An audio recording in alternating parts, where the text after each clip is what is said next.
Hi friends, welcome to our channel. నేను మీ MPR. మన ఛానల్ని లైక్ చేయండి, షేర్ చేయండి, కామెంట్ చేయండి అండ్ సబ్స్క్రైబ్ చేయండి. అయితే మనం ఈరోజు ఒక 2 విషయాలు మాట్లాడుకుందాం. అదేంటి అంటే 2 రోజులు అసెంబ్లీ సమావేశాలు జరిగినాయి.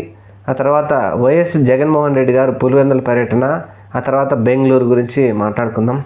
అయితే ఫస్ట్గా అసెంబ్లీ సమావేశాలు మొదటి రోజున జగన్మోహన్ రెడ్డి గారు వెళ్ళారు, ప్రమాణ స్వీకారం చేశారు. ఆ రోజు తర్వాత మరుసటి రోజు జగన్మోహన్ రెడ్డి గారు పులివెందుల పర్యటనకు వెళ్ళారు.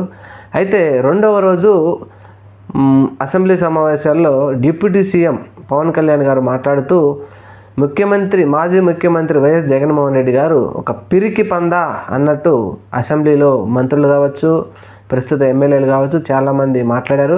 వారితో పాటు ఉన్నారు కదా మన ఆస్థాన మీడియా, మెయిన్ స్ట్రీమ్ మీడియా, ఆస్థాన మీడియా, యూట్యూబ్ ఛానల్, వీళ్ళందరూ జగన్మోహన్ రెడ్డి ఒక పిరికి పందా అన్నట్టు మాట్లాడారు.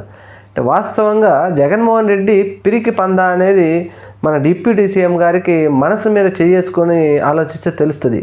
అదేంటి అంటే 2009 నుంచి 2019 వరకు ఆయన పడిన కష్టాలు, సెంట్రల్ గవర్నమెంట్తో పోరాడాడు, స్టేట్ గవర్నమెంట్తో పోరాడాడు, అందరితో పోరాడి సీఎం అయ్యి మళ్ళీ ఈరోజు ఆయన మొదటికి వెళ్ళాడు.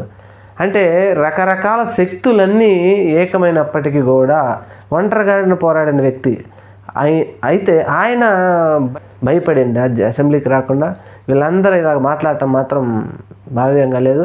ఇంకొక విషయం ఏంటంటే ట్విట్టర్లో మన సినిమా నటి మేడం గారు ఎవరో పెట్టారు, అది కొంచెం ఆసక్తిగా అనిపించింది.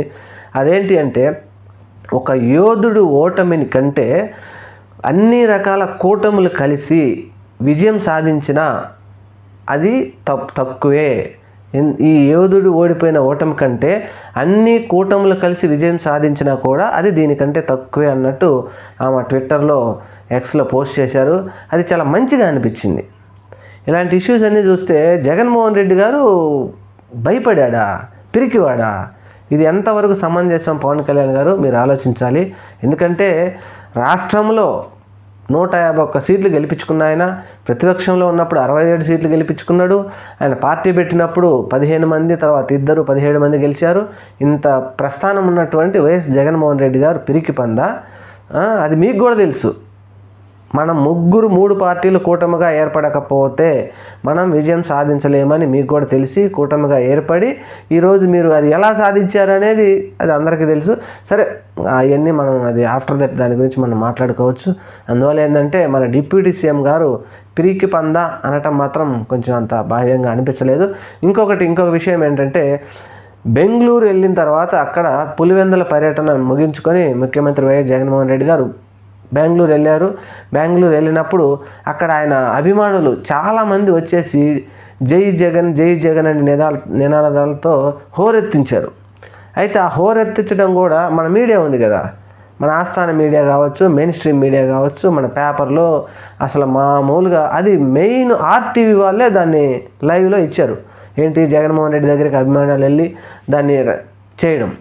అయితే మన మీడియా ఉంది కదా, మన మీడియా ఒక ఆర్టీవీ వాళ్ళు పోస్ట్ చేసిన గంట కల్లా చూసేసి దాన్ని జై జన నినాదాలన్నిటినీ మార్ఫింగ్ చేసేసి జై సైకో అని చెప్పేసి మొత్తం మార్ఫింగ్ చేసేసి లైవ్ ఛానల్లో వేశారు. అంటే ఇది ఎంత దిగజారుడైపోయిందంటే వీళ్ళు ఈ ఛానల్స్ అంటే దుష్ట చతుష్టయమని ఎందుకు ఈయన పేరు పెట్టారా అనేది కూడా తెలుస్తూ ఉంది. వీళ్ళు ప్రతిసారి న్యూస్ పంపించినప్పుడల్లా అది ఇంతకంటే వీళ్ళు కిందకు దిగజారడు అనుకున్నప్పుడు ఇంకా కిందకు జారుతూనే ఉన్నారు.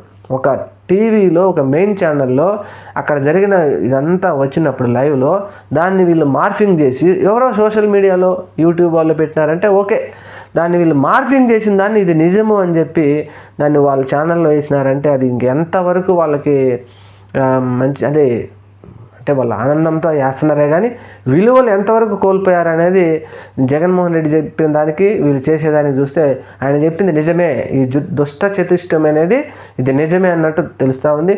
కానీ అది యాంటీ జగన్ అనేదానికంటే వీళ్ళు అప్పుడు ప్రతిపక్ష పార్టీకి చేశారనడం కంటే వీళ్ళందరూ యాంటీ జగన్ పత్రికలు అనడం కరెక్టే. Thank you.